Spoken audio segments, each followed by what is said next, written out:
অনেকে বলেছিলেন যে আরেকজন প্রার্থীকে দেবার কথা। আমি আমাদের নেত্রীকে বলি যে রফিকুরকে না দিলে অন্যায় হবে। ওর বিরুদ্ধে কোনো অভিযোগ নেই চরিত্র বা সততার ব্যাপারে।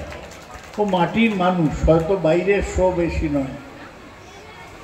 ওর মনোনয়ন কিছুতেই বাদ দেওয়া উচিত নয়। নেতৃত্ব আমার কথা শুনেছিলেন এবং রফিকার মনোনয়ন পেয়েছিল, দাঁড়িয়েছিল। তারপর লোকসভার নির্বাচন হলো। এবারে আমার সামনেই হাবড়ায় একটা অনুষ্ঠান হচ্ছিল, তখন অর্জুন সিং সদ্য পার্টি থেকে চলে গেছে।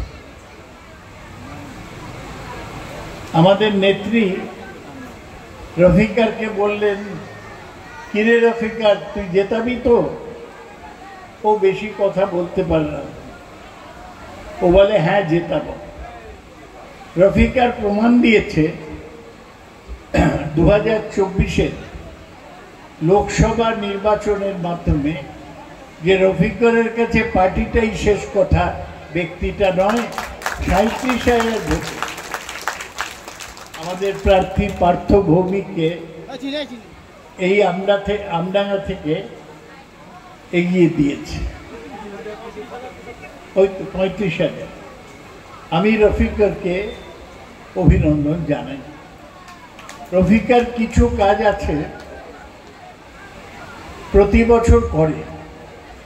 একটা হচ্ছে আমডাঙ্গা কেন্দ্রে একটা রক্তদান করে বড় করে। এমনি অঞ্চলে অঞ্চলে এতগুলো অঞ্চল আমডাঙ্গায়, আপনারা সবই জানেন, বেড়াবেড়িয়া, বোদাই, তারাবেড়িয়া, সাধনপুর, আমডাঙ্গা, আধাটা, কাশিমপুর, চণ্ডীগড়, দত্তপুকুর 1, দত্তপুকুর 2, এতগুলো অঞ্চল নিয়ে আমডাঙ্গা। এখানে সব জায়গায় আলাদা করে রক্তদান শিবির হয়। আর এই যে বস্ত্রদান শিবির, এটা রফিকুর পুরো দায়িত্ব নিয়ে করছে। 5 না 6,000 মানুষকে রক্ত দেওয়া, বস্ত্র দেওয়া হয়। রফিকার কোনো বড় লোকের ছেলে নয়। ওর বাবাকে আমি চিনতাম, খুব সাদাসিধে লোক। রফিকার করে কি করে? এই যে 5-6 হাজার, আপনি ধরুন 200 টাকা করে একটা শাড়ির দাম হলো 10 লাখ টাকা। এই শাড়ি জোগাড় করে প্রতি বছর রফিকার, এবং ওকে বিভিন্ন মানুষ দেয় শাড়ি দিয়ে সাহায্য করুক, টাকা দিয়ে সাহায্য করুক। প্রতিবার কিন্তু যত শাড়ি সব তো উঠে যায়। এখানে যারা আছেন সবাই শাড়ি পাবেন। তাছাড়া সমস্ত অঞ্চলের সভাপতির কাছে শাড়ি দেওয়া হবে। তারা আবার বুথ প্রতি 10 জনকে নিজের বিচার মতো শাড়ি দেবেন। আমি মনে করি এটা একটা অসাধারণ চেষ্টা। দেখুন, মানুষ পুজোয় বা ঈদে নতুন কাপড় আশা করে, বাড়ির লোকরাই দেয়, কিন্তু রফিকার এই বস্ত্রদান শিবির করে বাড়ির লোকের মতোই কাজ করছে। আমডাঙ্গা ব্লকের আমার প্রিয় সভাপতি টেনু, ওকে আমারও যেমন পছন্দ জ্যোতির্ময়কে, তেমনি আমার বিধায়কেরও খুব পছন্দ।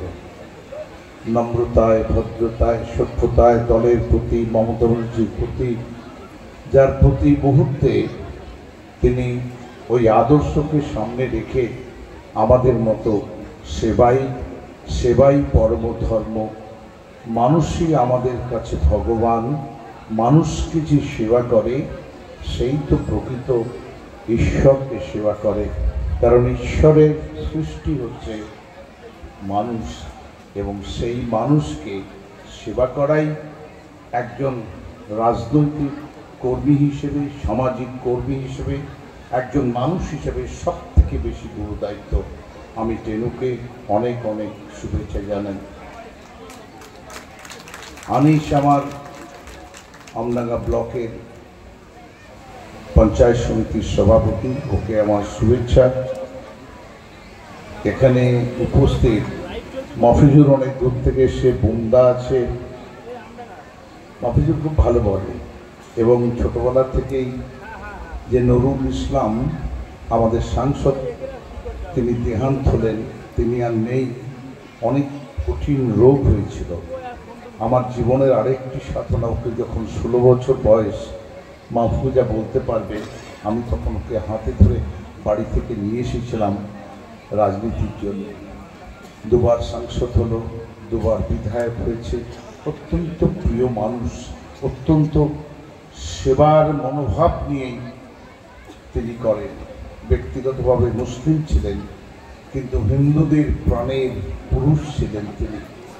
কখনো ধর্ম নিয়ে বজ্জাতি করেননি।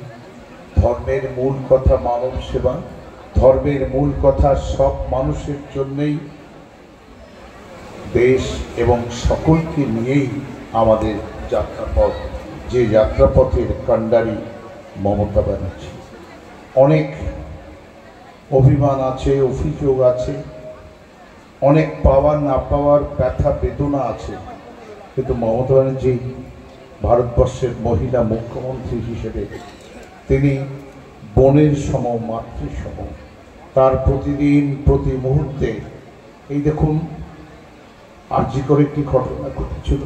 আমার এলাকার সেই মেয়েটি, ছোটবেলা থেকে আমি তাকে চিনতাম, ডাক্তারি পড়ে কল্যাণী থেকে পাশ করেছি। তারপর তিনি আরজি করে গিয়েছিলেন বিজিবিটি হতে। তার এই নির্মম হত্যায় যেমন আমরা সবাই প্রতিবাদ করছি, মমতা ব্যানার্জি তিনি বাইরে ছিলেন, অন্য জেলায় ছিলেন। কলকাতা ফিরেই সঙ্গে সঙ্গে আমাকে বললেন, নির্মলদা আমি যাবো ওদের বাড়িতে।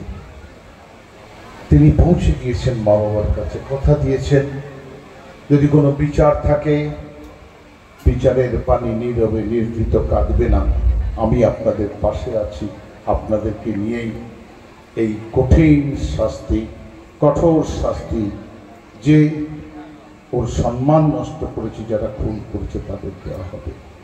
আবার দেখুন চারিদিকে বন্যায় যখন মানুষ আর্ত কান্না করছে, মানুষ যখন চারিদিকে দিশাহীন, বাড়ি ঘর ভেসে গিয়েছে, জীবনের বেঁচে থাকার সমস্ত কিছু যখন জলের তলায়, মমতা ব্যানার্জি তখন দিনের পর দিন সেই বীরভূম থেকে, বাঁকুড়া থেকে, পুরুলিয়া থেকে, মেদিনীপুর থেকে, ঘাটাল থেকে, সব জায়গায় তিনি মানুষের পাশে দাঁড়িয়েছেন।